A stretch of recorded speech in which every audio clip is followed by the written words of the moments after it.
De fato, a reforma trabalhista ela merece um pouco da nossa atenção. Eu fui convidado para falar um pouco sobre esse regime de urgência que vimos na Câmara dos Deputados, e uma primeira conclusão a gente já pode retirar, né? Quando o Brasil quer fazer alguma coisa, ele consegue. Se tudo no Brasil caminhasse com a rapidez, com a efetividade dessa reforma na Câmara dos Deputados, nós já estaríamos muito bem. Mas é verdade também que essa reforma no âmbito da Câmara dos Deputados, ela acabou sendo um tanto quanto atropelada a custo de alguns dispositivos, de ferir alguns dispositivos do regimento interno da Câmara. Já falaremos um pouco sobre isso. Bom, eu não posso deixar de externar uma certa sensibilidade pela necessidade de reformas trabalhistas. Eu tenho filhos, né? Eu tenho um filho de 8 anos e uma filha de 5, e eu lia um dia desses numa revista especializada que falava que 70% das crianças dessa faixa etária trabalharão no futuro, daqui 10, 12 anos, com profissões que ainda não existem, teletrabalho e outras mais. Esse é um dado interessante, talvez não chegue a se concretizar nesse número, mas é algo para ser colocado em pauta. A nossa CLT, como todos sabem, é da década de 40. Em 1943, 60% da população brasileira residia no campo. Hoje nós estamos mais urbanizados do que nunca e vivendo no meio de profissões que sequer eram imaginadas lá atrás também. A informática é uma realidade e isso impõe uma certa reflexão. Mas, claro, uma reflexão cuidadosa, carinhosa, ouvidos todos os setores envolvidos, sem o atropelo que tem sido verificado nessa tramitação junto à Câmara de Deputados. Enquanto constitucionalista, é a minha área de predileção, também não posso deixar de mostrar uma certa desconfiança. A CLT, que ainda hoje expressamente menciona que a mulher casada pode postular em juízo sem autorização do marido, né? É sério? É mesmo? Já faz um tempo que a gente não mais precisa dessa autorização. CLT que ainda fala no Acre como território e fala em 22 estados no Brasil. Mas, enfim, são só algumas impressões de quem não estuda tanto o direito do trabalho. Meu campo de estudos é mais o direito constitucional e por isso fui convidado para falar sobre essa tramitação na Câmara de Deputados, esse regime de urgência. E a urgência não é eufemismo, ela é uma realidade mencionada no texto constitucional e também no próprio regimento interno da Câmara de Deputados. No âmbito da Constituição Federal, nós temos um regime de urgência mencionado no artigo 64. O presidente da República, quando apresenta algum projeto de lei, ele pode solicitar a urgência, e isso encolhe significativamente o prazo de tramitação das leis no âmbito do Congresso Nacional. A gente tem daí um prazo de no máximo 100 dias para a conclusão de tudo. Muito embora este projeto em questão, esse da reforma trabalhista, tenha partido da iniciativa do presidente, o regime de urgência que recaiu sobre ele foi com base em outra disposição, foi com base numa disposição do regimento interno da Câmara de Deputados. O regimento interno, cujo artigo 152 vai dispor sobre, e aí eu peço licença para rapidamente ler o caput desse artigo, ele é muito importante. Ele fala que urgência é a dispensa de exigências, interstícios ou formalidades regimentais, salvo algumas poucas referidas ali no próprio artigo que eu já menciono. Então, o fato de tudo estar correndo com uma rapidez exagerada, isso por si só não configura uma ofensa ao regimento interno da Câmara, porque formalmente foi declarada a urgência, nos moldes que já vamos discutir, e isso impõe a superação de exigência de intervalos mínimos. Quem acompanhou a tramitação da proposta no site da Câmara percebeu uma rapidez exagerada. Num dia o projeto estava numa comissão, no mesmo dia já tinha sido enviado para outra, votado. Enfim, não há necessidade de observância dos intervalos mínimos que pressupõem aí o amadurecimento da questão. É claro que essa urgência na tramitação do projeto, ela não dispensa alguns requisitos mínimos. Um pouco de formalidade também tem que ter, como, por exemplo, a apresentação da proposta. Todos os parlamentares têm que ter em mão a proposição que irão votar. Também os pareceres, quando necessários, e os quórums para a deliberação. Obviamente, todos temos que estar lá no dia com a cópia do projeto. Mas é fato que esse mesmo regimento, ele autoriza os casos de decretação dessa urgência. O artigo 153 é quem fala. Ele diz que a urgência pode ser requerida quando a matéria em questão tratar de defesa da sociedade democrática e das liberdades fundamentais, me parece que seja o caso, tratar-se de providência para atender a calamidade pública, também não, visar a prorrogação de prazos legais a se findarem ou a adoção ou alteração de lei para aplicar-se em época certa e próxima, também não faz muito sentido, dada a atemporalidade do direito do trabalho. E aí pretender-se a apreciação da matéria na mesma sessão. Pois bem, aí o negócio começa a ficar complicado, porque urgente é aquilo que eles, parlamentares, acham que é urgente. Se acham que um determinado projeto deve ser votado naquele dia, solicita-se urgência e, se deferida, é votado. Mas espera lá, numa reforma trabalhista com essa envergadura, que redundou num parecer da comissão especial designada, alterando 100 artigos da CLT, 95, salvo engano, formalmente, mais a revogação de tantos outros, não dá para discutir isso de um dia para outro. Embora formalmente o regimento autorize, há que se tomar um certo cuidado. Esse requerimento de urgência, segundo o regimento da Câmara, ele também não parte de qualquer parlamentar. Não basta que um parlamentar levante a mão e peça, olha, eu quero urgência. Não, tem que ter um quórum mínimo solicitando essa urgência. E dentre os quórums, temos lá no mínimo 1/3 dos líderes partidários. E isso foi conquistado, pelo menos numa segunda tentativa. Apresentou-se um pedido de urgência subscrito por no mínimo mais de 1/3 das lideranças partidárias. Então, também há uma certa democratização da responsabilidade de tudo que está acontecendo. Né? Há mais de um partido envolvido, há mais de um segmento. Houve um pedido de urgência que foi subscrito por líderes de vários partidos. Verdade que tentaram emplacar, não deu certo, voltaram no dia seguinte, num regime meio Cunha. Né? O Cunha era campeão em fazer isso, ele não se dava por vencido, havia uma proposta de interesse dele negada, no dia seguinte ele não se fazia de rogado, ele colocava de novo até o cansaço fazer as coisas caminharem conforme ele queria. Inclusive no dia foi uma sessão tanto quanto cômica, né, como muito do que acontece lá na Câmara dos Deputados hoje, os cartazes pela casa falando não ao método Cunha. Enfim, essas são algumas considerações então bem rápidas aqui, o meu tempo é de 20 minutos, sobre o regimento interno, o que ele dispõe sobre a urgência. Então, mais uma vez, não é um casuísmo, existe autorização legal, constitucional, regimental, para fins de decretação. Agora a gente tenta enquadrar isso na proposta em si. Então, no dia 26 de dezembro de 2016, o presidente da República encaminhou à Câmara dos Deputados o projeto de lei 6787, que foi redigido pelo ministro do Trabalho, um deputado federal licenciado. Licenciado que voltou só para votar depois. Também é uma política, não das melhores, mas acontece no âmbito das votações. Aconteceu no impeachment, aconteceu aqui também.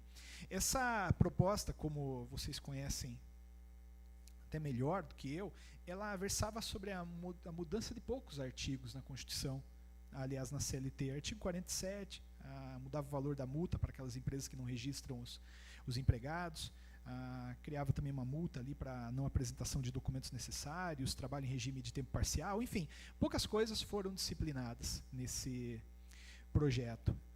Ele se fez acompanhar de uma mensagem do presidente da República, requerendo ali a apreciação daquele projeto com uma certa urgência. Não houve um pedido formal de urgência, mas apenas uma atenção, enfim, cortesia. O presidente Michel Temer encaminhou para a Câmara uma mensagem. Imediatamente, no dia 3 de fevereiro, quando os trabalhos na Câmara retomaram, o presidente da Câmara dos Deputados, ele despachou encaminhando aquele projeto para algumas comissões. Existem comissões temáticas no âmbito da Câmara, no âmbito do Senado, que se manifestam sobre a matéria. E ele entendeu por bem enviar aquilo para a Comissão de Seguridade Social e Família, Desenvolvimento Econômico, Indústria, Comércio e Serviço, essa foi a segunda, Trabalho, Administração e Serviço Público, Constituição e Justiça e de Cidadania. Mandou para mais de 3 comissões, e quando o projeto vai para mais de 3 comissões, quando o projeto afeta mais de 3 comissões, pode ser constituída uma comissão especial, que reúne representantes das mais variadas legendas, para, de uma vez, apenas fazer o trabalho das outras comissões. Então isso já começa a cheirar um pouco perfume barato, né? Talvez essa designação de mais de uma comissão já foi casuística para afetar aquilo a uma comissão especial e economizar o tempo. E essa comissão especial, ela foi designada com 36 membros, se não me falha a memória. Foram 36 membros. 36 membros e 36 suplentes. E a essa comissão coube discutir esse projeto encaminhado, esse projeto enviado pelo presidente da República. Só que aí a gente já começa a esbarrar talvez numa nulidade. Nulidade é uma palavra muito forte. Já explico ao final por quê. Mas há uma certa inquietação. O direito do trabalho, naturalmente, é um direito social. A Constituição formalmente o coloca como direito social. Mas a gente também não pode ignorar o cunho de direito individual. Inclusive o Supremo Tribunal Federal tem ações diretas de inconstitucionalidade, no qual afirma expressamente que o direito do trabalho é direito individual, embora formalmente inserido na Constituição como direito social. Pois bem, o problema é que o regimento interno da Câmara, o regimento interno, no artigo 24, ele fala que comissões, como esta especial designada, não podem se manifestar, não podem deliberar, não podem votar projetos que são insuscetíveis de delegação para o presidente. Como assim? Existe uma coisa na Constituição chamada lei delegada. O presidente ele pode receber delegação do Congresso para fazer uma lei sobre um determinado assunto. Ele não usa isso porque ele tem a medida provisória. É muito mais fácil, numa canetada, fazer uma medida provisória, relevância e urgência, do que pedir autorização para o Congresso. Mas essa lei delegada, ela pode ser feita em matérias tais ou quais, menos matérias que se referem a direitos individuais. Então o regimento fala, a comissão não pode se manifestar sobre direitos individuais. Não dá para votar aquilo que toca no nosso direito de maneira rápida, de maneira não debatida. Se você entender o direito do trabalhador, direito do trabalho do trabalhador, obviamente, como direito individual, então, opa, aqui a gente já tem uma proibição para a comissão discutir.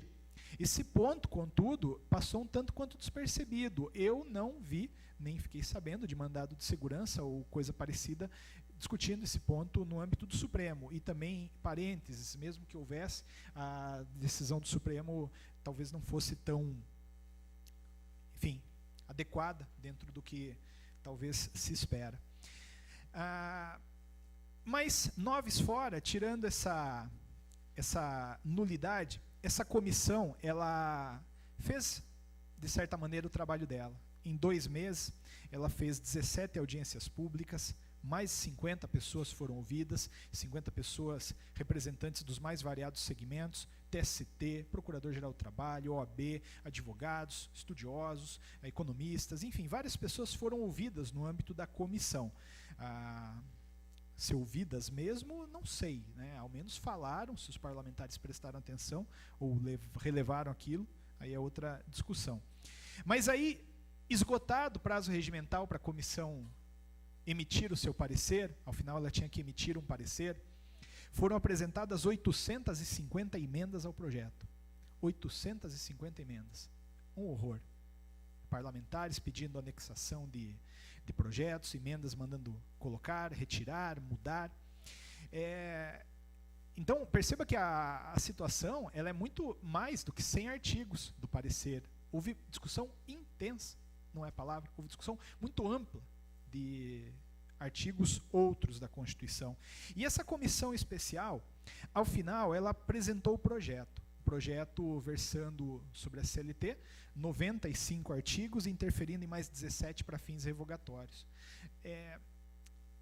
Veja, são 100 artigos. 100 artigos que tocam no direito do trabalhador, num contexto de economia fragilizada, de país um tanto quanto machucado por tudo que vem acontecendo. Esse parecer ele foi aprovado em 12 de abril, num projeto que começou a tramitação efetiva no início de fevereiro, dia 3 de fevereiro. Eu me pergunto com que qualidade, com que debate, de fato, essas matérias foram discutidas.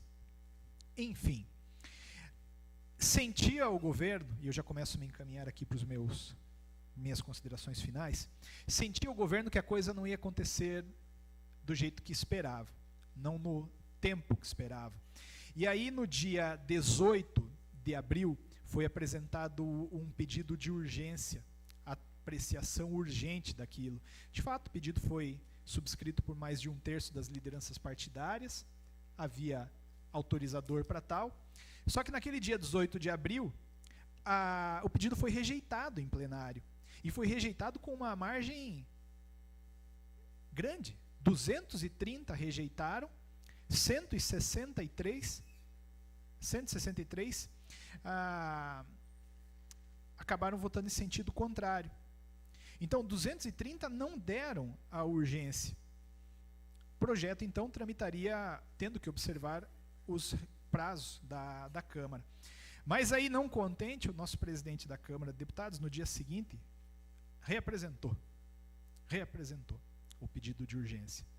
E aí, nessa reapresentação do dia seguinte, foi deferida a urgência.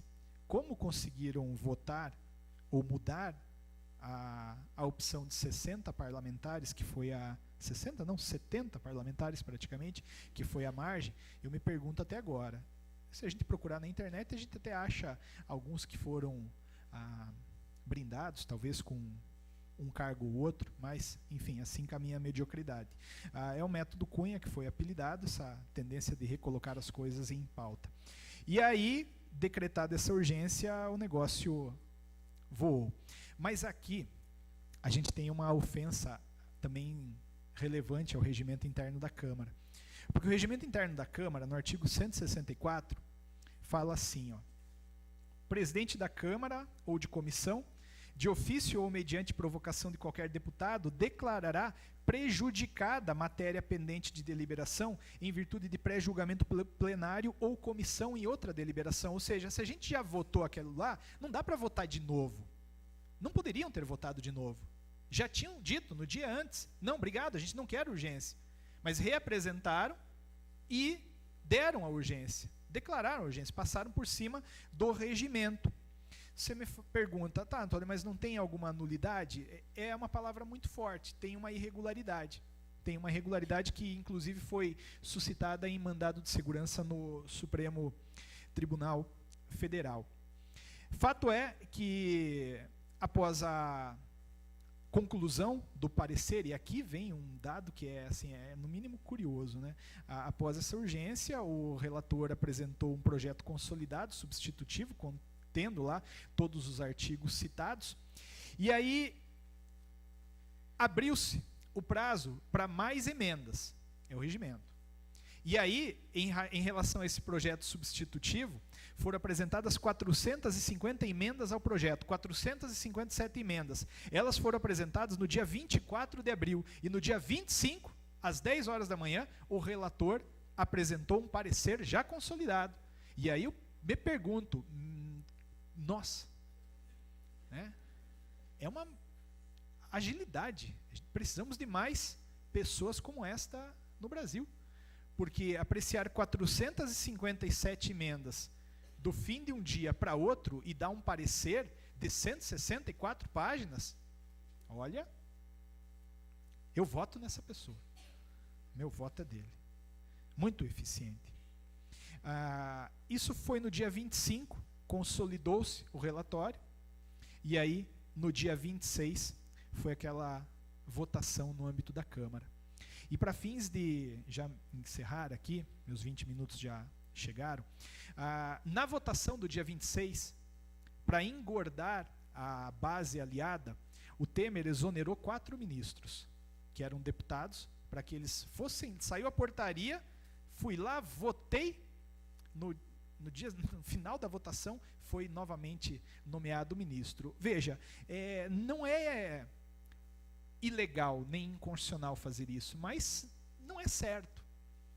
Não é certo. Me parece que é um tanto quanto imoral, considerando os princípios aí que regem a administração pública. Antônio, beleza, aí isso foi para o Senado Federal, caiu lá numa comissão, vocês viram, já vou até fazer um adendo, a minha fala era da Câmara, mas tudo pode mudar, né, no Brasil rapidamente, o Senado já apreciou naquela comissão, e nessa semana, dada a confusão na sessão, o senador deu como lido o projeto.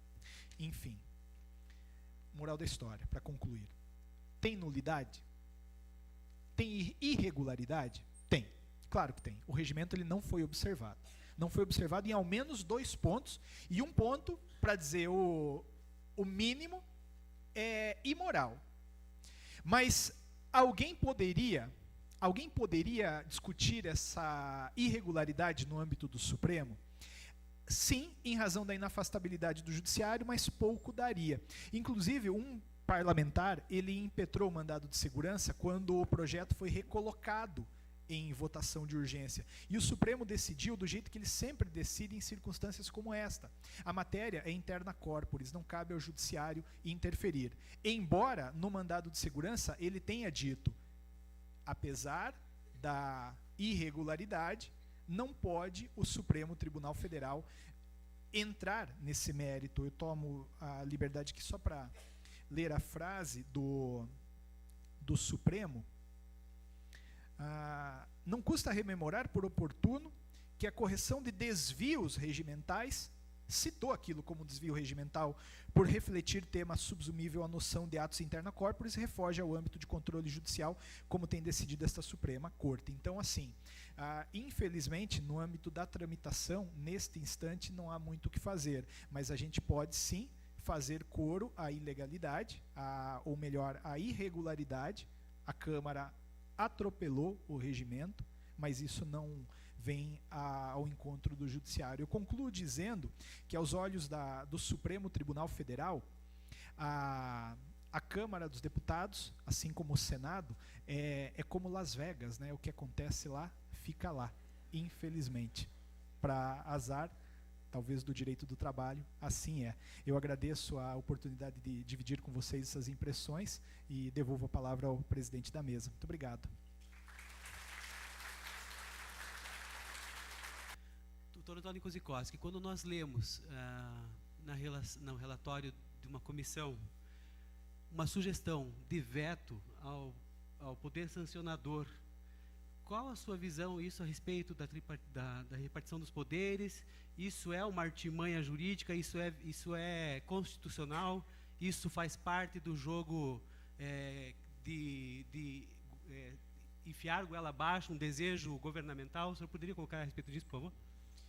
Essa é uma excelente pergunta, né? No relatório feito ali pela comissão do Senado de Assuntos Econômicos, ficou superada a apreciação de algumas emendas e a mudança do projeto, porque isso implicaria em retorno daquilo para a Câmara.